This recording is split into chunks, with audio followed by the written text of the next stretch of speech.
Hello everyone and welcome back to our YouTube channel Savvy Forensics। So friends, आज के इस video में हम बात करने वाले हैं यूजीसी नेट के क्वेश्चन पेपर की, जो कि आपका अगस्त में री एग्ज़ाम हुआ था। और ये हमारा इस सीरीज़ में बेसिकली इसका ये 6th पार्ट होने वाला है। इसमें ऑलरेडी 5 पार्ट्स हम कवर कर चुके हैं, जहाँ पर क्वेश्चन नंबर 51 से लेकर के 100 तक के क्वेश्चंस की अगर हम बात करें, जो कि आपका यूजीसी नेट का जो सेकेंड पार्ट आता है, पेपर जो 2 आता है, जहाँ पर फोरेंसिक के क्वेश्चंस आते हैं, उसके अब तक हम 50 क्वेश्चंस कवर कर चुके हैं। बचे हुए 50 क्वेश्चंस को ही हमें आगे कंटिन्यू करना है। तो आज ये हमारा 6th पार्ट होने वाला है, जिसमें हम नेक्स्ट 10 क्वेश्चंस को डिस्कस करने वाले हैं। तो जल्दी से स्टार्ट कर लेते हैं, लेकिन उससे पहले आप सभी को रिक्वेस्ट करना चाहूँगी कि इस वीडियो को सभी के साथ में शेयर कर दीजिए, ताकि सब तक ये वीडियो पहुंच जाए। तो जो भी स्टूडेंट्स इन वीडियोस से अनअवेयर हैं, जिनको पता नहीं है, उनको इसकी इन्फॉर्मेशन मिल जाए। अभी स्टार्ट कर लेते हैं।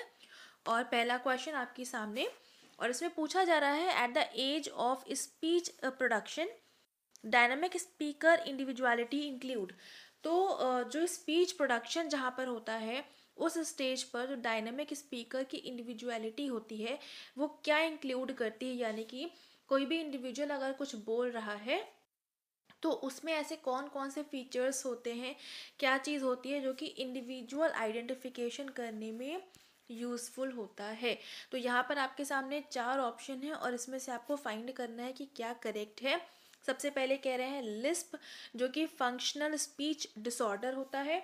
सेकेंड कह रहे हैं length and shape of vocal trace.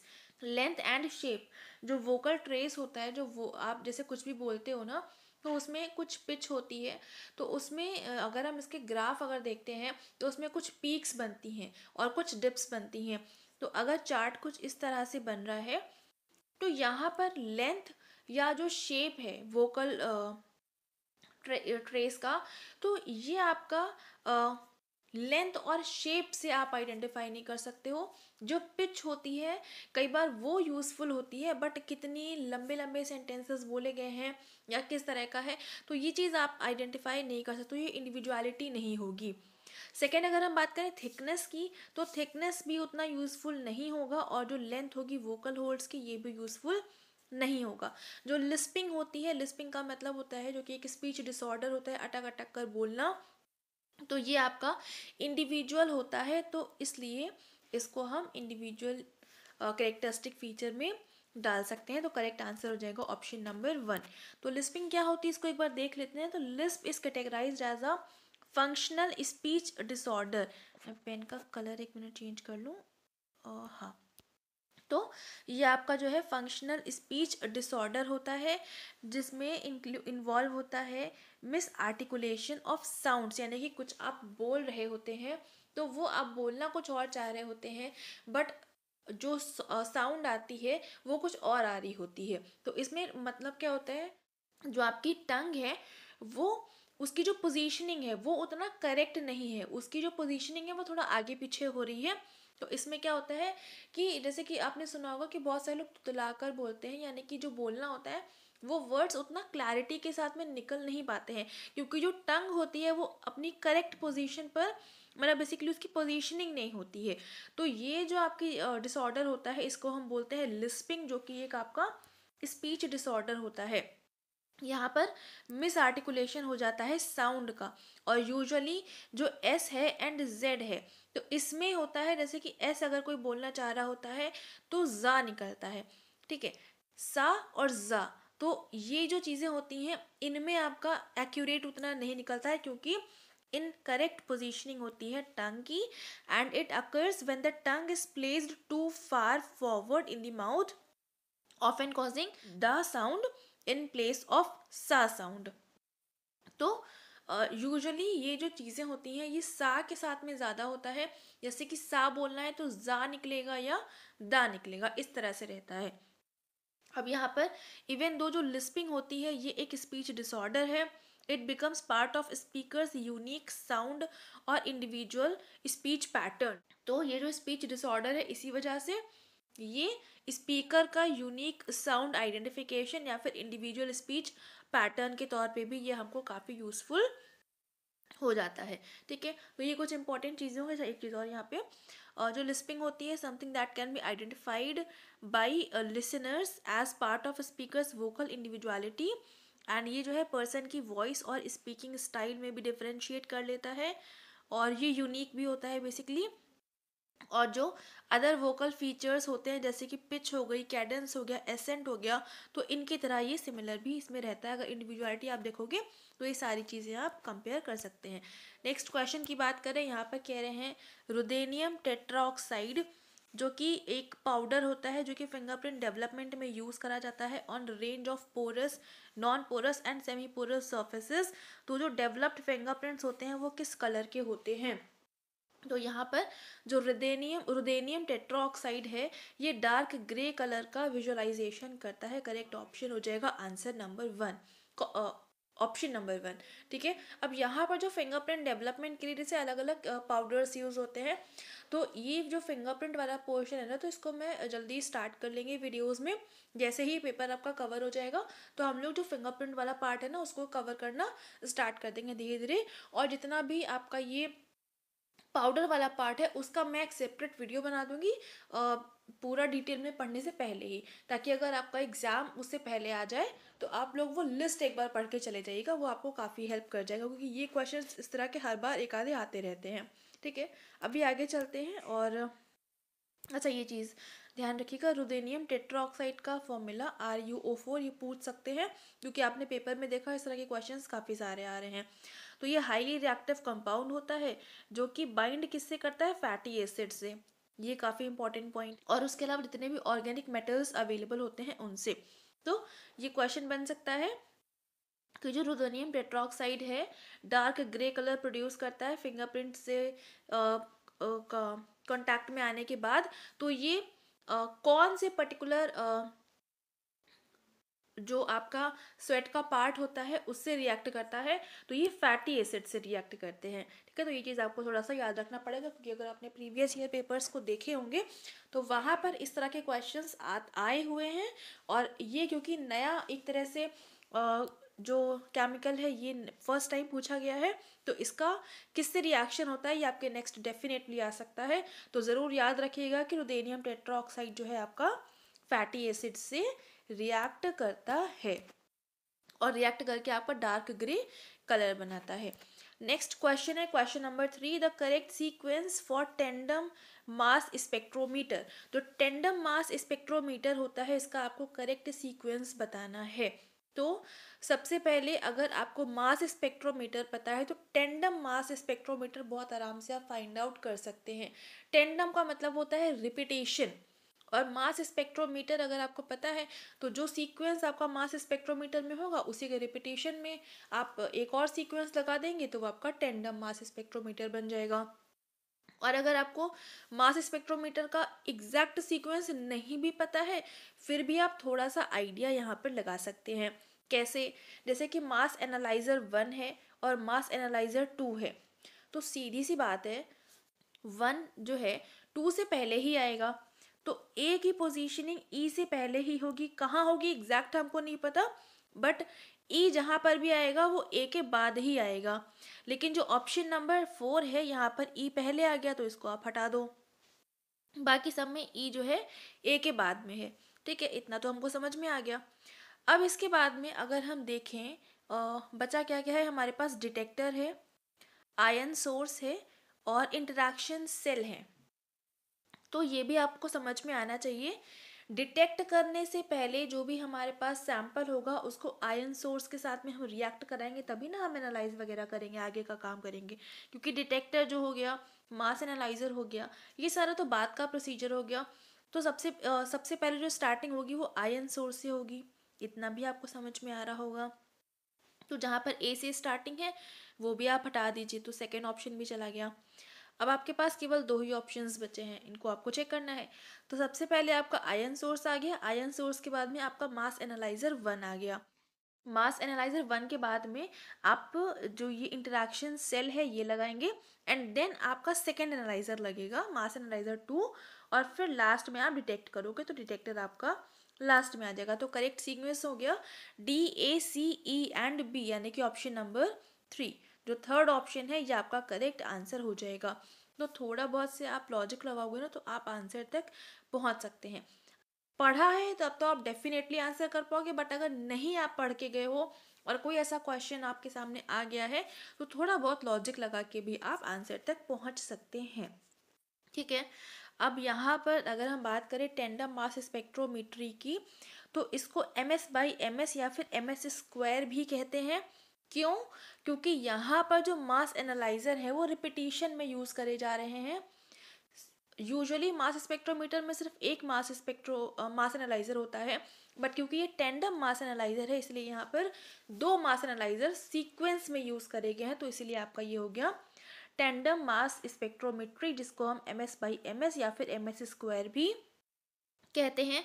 और ये जो आपकी इंस्ट्रूमेंटल टेक्निक है, ये इसमें दो या दो से ज़्यादा स्टेजेस ऑफ एनालिसिस होती हैं, यानी कि जैसे मास एनालाइजर यहाँ पर ऑप्शंस के अकॉर्डिंग सिर्फ दो ही थे, तो ये दो से ज़्यादा भी हम यूज़ कर सकते हैं, यानी कि दो या दो से ज़्यादा जब यूज़ होंगे मास एनालाइजर तो वो आपका टेंडम मास स्पेक्ट्रोमेट्री कहलाएगा। जो मॉलिक्यूल्स होते हैं कोई भी सैंपल के, उसको आयोनाइज करा जाता है फर्स्ट स्पेक्ट्रोमीटर में। फिर ये जो आयंस होते हैं सेपरेट होते हैं मास टू चार्ज रेशियो से। आयंस जो होते हैं पर्टिकुलर M/चार्ज रेशियो के, वो जो MS से आए होते हैं उनको सिलेक्ट करा जाता है एंड फिर उनको स्प्लिट करा जाता है छोटे छोटे फ्रेगमेंट आयंस। फॉर एग्जांपल जो कोलिजन इंड्यूस्ड डिसोसिएशन हो रहा है ये हम यूज़ कर सकते हैं, या फिर आयन मॉलिक्यूल रिएक्शन, या फिर फोटो डिसोसिएशन। तो यानी कि मास एनालाइजर 1 में हमने जो भी सैंपल था उसको सबको हमने चार्ज करके मास एनालाइजर 1 में भेजा, फिर वहाँ से उनको और छोटे छोटे पार्टिकल्स में स्प्लिट कर दिया, स्मॉलर फ्रेगमेंट्स बन गए, और फिर ये जो स्मॉलर फ्रेगमेंट्स थे इनको सेकंड मास एनालाइजर में भेजा, सेकंड वाले में भेजा। वहाँ पर भी ये सेपरेट होंगे, फ्रेगमेंट्स जो होंगे उनके और छोटे छोटे हो जाएंगे, और ये फिर आपका फर्दर इनका डिटेक्शन होगा। तो ये पूरा कुछ सीक्वेंस रहता है और टेंडम मास स्पेक्ट्रोमेट्री में। अब यहाँ पर पूरा ग्राफ बना हुआ है, जैसे कि अगर सिंपल मास स्पेक्ट्रोमेट्री की बात करें, सबसे पहले आयन सोर्स होगा, फिर मास एनालाइजर होगा, फिर डिटेक्शन हो जाएगा, फिर इसका ग्राफ बन जाएगा, फिर हम इसके एनालिसिस कर लेंगे। टेंडम में क्या होगा, आयन सोर्स होगा, फिर मास एनालाइजर लगेगा, इसके बीच में सेल्स को एक्टिवेट करने के लिए एक्टिवेशन सेल्स होंगी, फिर से सेकेंड मास एनालाइजर लगेगा, एंड देन हम इसका डिटेक्टर एंड आगे का काम करेंगे। ठीक है, तो ये कुछ हो गया आपका मास स्पेक्ट्रोमेट्री का।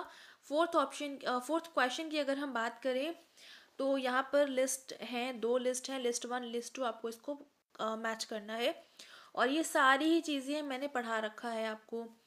तो अगर आप लोग पढ़ रखे हैं तो आप ये सारे क्वेश्चंस बहुत आराम से कर पा रहे होंगे। अच्छा, एक चीज़ और, जैसे आप लोगों के बहुत सारे डाउट्स आते रहते हैं कि मैम ये वाला टॉपिक पढ़ा दीजिए, मैम वो वाला टॉपिक पढ़ा दीजिए, तो जितने भी क्वेश्चंस है ना वो मैं एक सेपरेट वीडियो में उसका सारे सॉल्यूशन दे दूंगी आपको, तो वो आप वहाँ से लाकर एक बार देख लीजिएगा।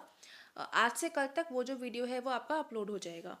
अब यहाँ पर अगर हम बात करें, लिस्ट 1 है, लिस्ट 2 है, लिस्ट 1 को पढ़ना स्टार्ट करते हैं। अच्छा, पढ़ते हम पहले कौन सी लिस्ट है जहाँ पर हमको ज़्यादा इन्फॉर्मेशन मिल रही होती है। जैसे लिस्ट 1 में है तो यहाँ पर ज़्यादा डिटेलिंग है, लिस्ट 2 है तो वहाँ पर ऐसा कुछ पढ़ने वाला है ही नहीं, तो पढ़ेंगे हम लिस्ट 1 से इस तरह से। ठीक है, अभी यहाँ पर लिस्ट 2 में अगर डिटेलिंग ज़्यादा होती तो हम लिस्ट 2 को पढ़ना स्टार्ट करते, क्योंकि जहाँ से इन्फॉर्मेशन ज़्यादा निकल के आ रही होगी हम वहीं से पढ़ेंगे, क्योंकि आंसर हमको वहीं से मिल पाएगा।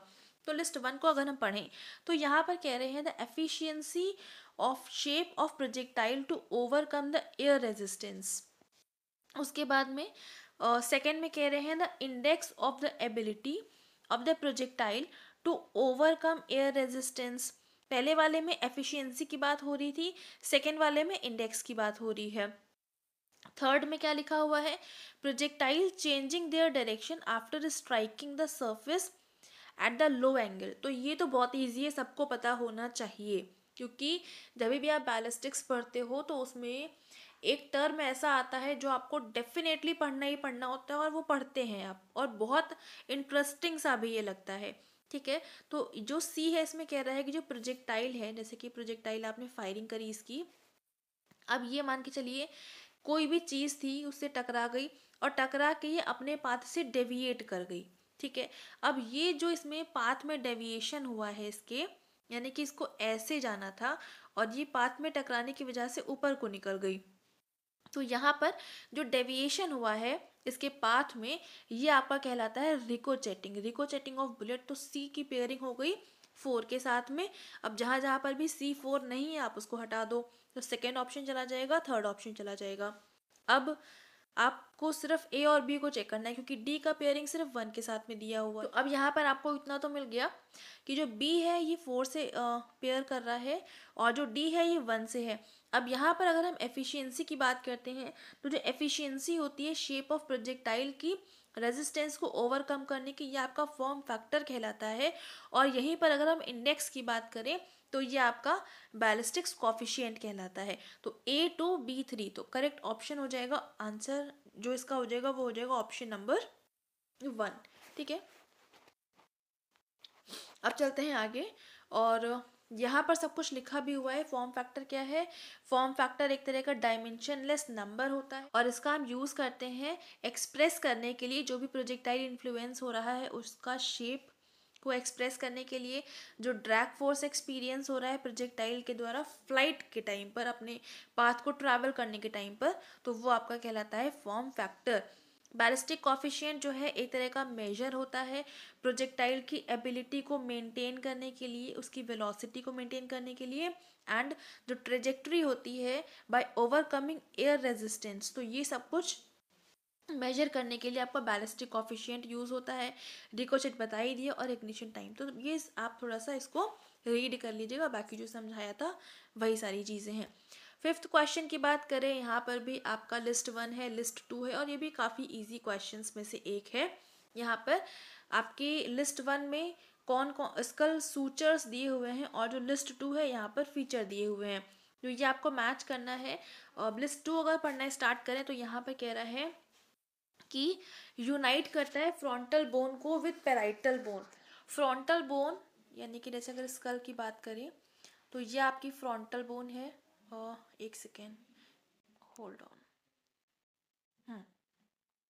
ये आपकी फ्रंटल बोन है, ये पेराइटल बोन है और ये लास्ट में जो पीछे साइड की होती है ये आपकी ऑसिपिटल बोन होती है। यहाँ पर जो फ्रंटल बोन होती है यानी कि फ्रंटल बोन ये हो गई और पेराइटल बोन ये हो गई, तो इनको ज्वाइन करने के लिए यहाँ पर ये वाला जो सूचर अवेलेबल होता है, ये सूचर आपका कहलाता है कोरोनल सूचर। तो बी की पेयरिंग हो गई 1 के साथ में। सिजाइटल सूचर जो होता है यानी कि ये वाला पार्ट होता है जो कि दो पेराइटल बोन्स को आपस में कनेक्ट करता है, तो C4 बन गया। सी की पेयरिंग 4 से हो गई। इसके बाद में जो लैम्डोइडल सूचर होता है यानी कि ये वाला जो सूचर होता है ये पेराइटल को ऑसिपिटल बोन से कनेक्ट करता है, तो डी की पेयरिंग आपकी 3 के साथ में हो गई। तो इस तरह से करेक्ट आंसर हो गया आपका ऑप्शन नंबर 2। और जो स्क्वामोसल जो है ये आपका स्क्वामोस पोर्शन को टेम्पोरल बोन से कनेक्ट करता है, तो जो ऑप्शन नंबर 2 है वो इसका करेक्ट आंसर हो जाएगा। जो को समझाया है ना वो पूरा यहाँ पर डिटेल फॉर्मेट में लिखा हुआ है, एक बार इसको रीड कर लीजिएगा, बस बहुत पढ़ने को नहीं कह रही हूँ, बस एक रीड ले लीजिएगा, आपको सारी डाउट्स जो होंगे वो क्लियर हो जाएंगे। मैंने आपको ड्रॉ करके समझाया था, यहाँ पर पूरा आपका लिखा हुआ रिटन फॉर्मेट में है। ठीक है, सिक्स्थ क्वेश्चन की अगर हम बात करें तो ये थोड़ा सा टिपिकल क्वेश्चन था और इतने फॉर्मूलाज यूजुअली हम पढ़ते नहीं हैं। ठीक है, जब भी हम फोरेंसिक साइंस पढ़ रहे होते हैं तो ये इतने फॉर्मूलाज यूजुअली हम नहीं पढ़ते हैं, तो इस तरह के क्वेश्चंस अगर आपसे नहीं भी हो पा रहे हैं तो इसमें टेंशन लेने वाली बात नहीं है। ठीक है, तो सिक्स्थ क्वेश्चन में क्या कह रहे हैं, the retardation of the standard projectile in feet per second is given by। तो जो स्टैंडर्ड प्रोजेक्टाइल में जो रिटार्डेशन हो रहा है वो आपका कैसे हम देखते हैं, तो ये आपका AV⁴n, जहाँ पर A एंड N कांस्टेंट होते हैं एंड जो V होती है वो वेलोसिटी होती है। तो ये फॉर्मूला यूज़ करके हम रिटार्डेशन फाइंड आउट कर सकते हैं। अब यहाँ पर इसका थोड़ा सा लिखा भी हुआ है, जैसे रिटार्डेशन होता है typically refers to deceleration, यानी कि जैसे कि अगर हम देखें तो ये बुलेट है, ये सीधे जा रही थी, जाना मतलब स्पीड के साथ में जाना, और स्पीड कंटिन्यूअसली अगर इंक्रीज करती रहे वो आपका कहलाता है एक्सेलरेशन।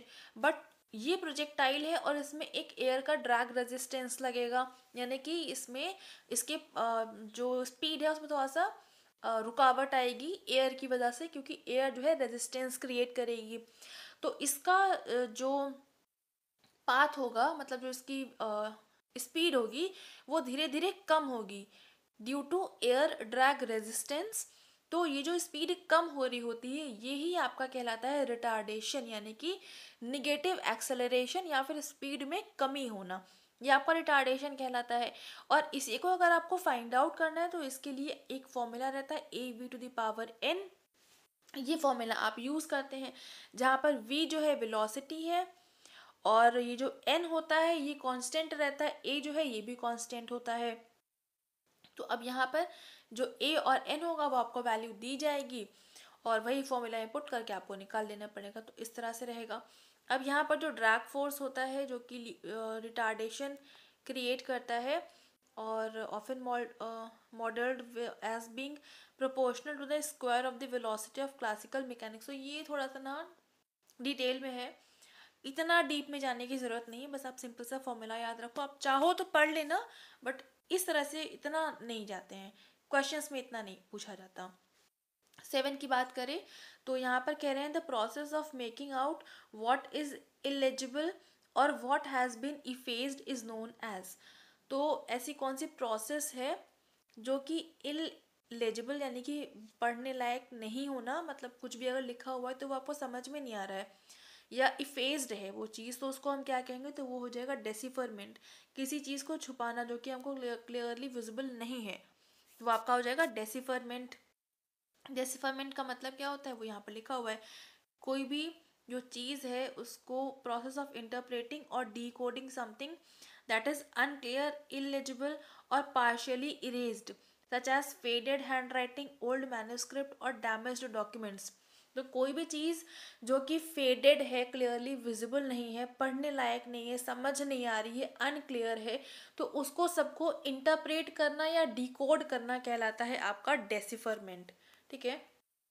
8th क्वेश्चन की अगर हम बात करें, यहाँ पर कह रहे हैं which of the following are correct regarding exterior ballistics of fire arms.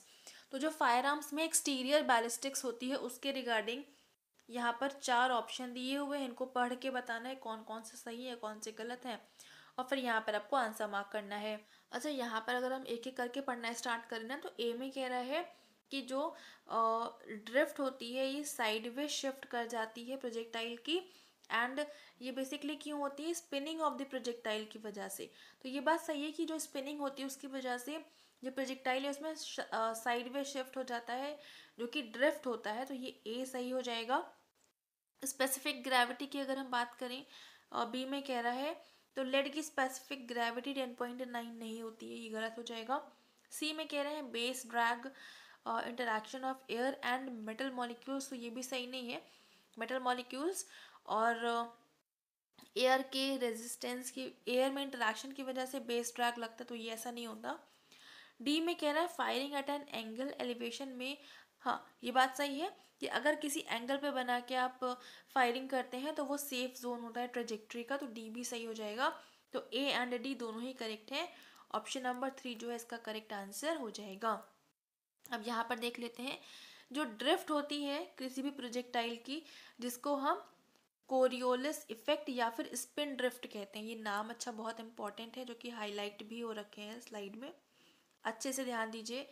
Drift of a projectile जिसको हम कोरियोलिस इफेक्ट या फिर स्पिन ड्रिफ्ट भी कहते हैं, ये आपका गायरोस्कोपिक इफेक्ट की वजह से होता है। ये जो हाईलाइटेड पोर्शन है इसको बहुत अच्छे से याद रख लीजिएगा, डेफिनेटली इन पे क्वेश्चंस बन सकते हैं। ठीक है। अब यहाँ पर जो स्पिनिंग मोशन होता है बुलेट का, ये इंटरैक्ट करता है एयर के साथ में, जो उसकी वजह से जो बुलेट है उसमें शिफ्ट होती है साइड में, स्पेसिफिकली जो लॉन्ग रेंजेस होती हैं वहाँ पर। और ये जो आपका इफेक्ट होता है ये जितने भी आपके राइफल्ड प्रोजेक्टाइल्स होते हैं उसमें ज़्यादा प्रोमिनेंट होता है। क्यों? क्योंकि जो राइफल्ड प्रोजेक्टाइल्स होते हैं इनमें आपका राइफलिंग अवेलेबल होती है, तो स्पिनिंग इसमें थोड़ा सा ज़्यादा हो जाती है, इसकी वजह से इसमें ये ज़्यादा प्रोमिनेंट हो जाता है। अब जब भी प्रोजेक्टाइल जो होता है किसी एंगल पे फायर करा जाता है तो जो उसकी ट्रेजेक्टरी होती है ये स्ट्रेट लाइन की नहीं होती है, ये कर्व्ड पाथ की हो जाती है, जिसकी वजह से ये थोड़ा सा सेफ जोन में आ जाता है। तो इसकी वजह से ये सेफ जोन क्रिएट करता है। ठीक है, तो ये चीज़ हो गई। बाकी इसको 2-3 लाइन्स और है, इसको पढ़ लीजिएगा। 9th क्वेश्चन की बात करें, यहाँ पर कह रहे हैं probability of concurrence of all the events is equal to continued product of the probabilities of all separate events. यानी कि जो प्रोबेबिलिटी है कॉन्करेंस की सारे के सारे इवेंट्स की, उसको हम इक्वल कर देते हैं जितने भी सेपरेट इवेंट्स हुए हैं उन सब की प्रोबेबिलिटी को। तो ये जो प्रिंसिपल है ये किसने दिया था कि ये इक्वल होगा आपस में? तो ये न्यू कॉमिक साइंटिस्ट थे, इन्होंने इसके बारे में इस प्रिंसिपल को दिया था। तो ऑप्शन नंबर 4 जो है इसका करेक्ट आंसर हो जाएगा। और 10th क्वेश्चन की अगर हम बात करें तो यहाँ पर कह रहे हैं डिप्स एंड ऑन ट्रैक ये फोरेंसिक इन्वेस्टिगेशन टूल्स हैं जिसका यूज़ फोरेंसिक एक्सपर्ट्स करते हैं एनालाइज करने के लिए। तो क्या एनालाइज करने के लिए? Dips and on track forensic computer investigation को यूज़, फोरेंसिक इन्वेस्टिगेशन टूल को यूज़ करा जाता है। तो ये जो आपके स्नैप बैक डॉट अरेस्ट होते हैं इनके आइडेंटिफिकेशन के लिए ये आपका यूज़ करा जाता है। अच्छा, यहाँ पर ये सब चीज़ें क्या होती हैं ना, तो ये अभी उतना डिटेल में कुछ इसका कंटेंट मिला नहीं था। तो जब इसका कंटेंट आप कोशिश करूँगी आपके एग्ज़ाम से पहले ही, तो जैसे ही इनकी डिटेल में कुछ अच्छा सा कंटेंट मिल जाएगा तो इसको आपका चाहे तो शॉर्ट वीडियो के फॉर्म में या डिटेल वीडियो के फॉर्म में जैसा भी सूटेबल लगेगा एज पर इट्स कंटेंट वो आपका चैनल पर अपलोड हो जाएगा। नहीं तो कुछ नहीं तो टेलीग्राम पे इसका स्क्रीनशॉट तो हम शेयर कर ही देंगे। तो यहाँ पर हमारे अब तक 60 क्वेश्चंस कवर हो चुके हैं। उम्मीद करती हूँ समझ में आया होगा। कहीं पर कोई भी डाउट, कोई भी क्वेरी आ रही हो, आप लोग यहाँ पर व्हाट्सएप नंबर लिखा हुआ है 8604129421, यहाँ पर कांटेक्ट कर सकते हैं। बाकी टेलीग्राम तो है ही, आप यहाँ पर डायरेक्टली मैसेज कर सकते हैं। और ये वेबसाइट पर ज़रूर से विज़िट कर लीजिएगा क्योंकि यहाँ पर काफ़ी अच्छा कंटेंट अवेलेबल है। सेपरेट हमारे पास कुछ एजुकेटर्स हैं जो कि इस पे काम करते रहते हैं। तो इस पे अभी रिसेंटली ही टच डीएनए का जो मैंने वीडियो भी ना अपलोड करा था उसी का बहुत डिटेल में कुछ कंटेंट भी इस वेबसाइट पर शेयर हुआ है। तो इसको भी जाकर आप लोग थोड़ा सा विजिट कर लीजिएगा। ठीक है, बाकी अभी इस वीडियो को करते हैं यहाँ पर एंड। और वीडियो पसंद आ रहा है तो लाइक ज़रूर से कर दीजिएगा, पहली बार आ रहे हैं सब्सक्राइब ज़रूर से कर लेंगे, बेल आइकन प्रेस कर लेंगे for daily updates. And thank you so much for joining me here.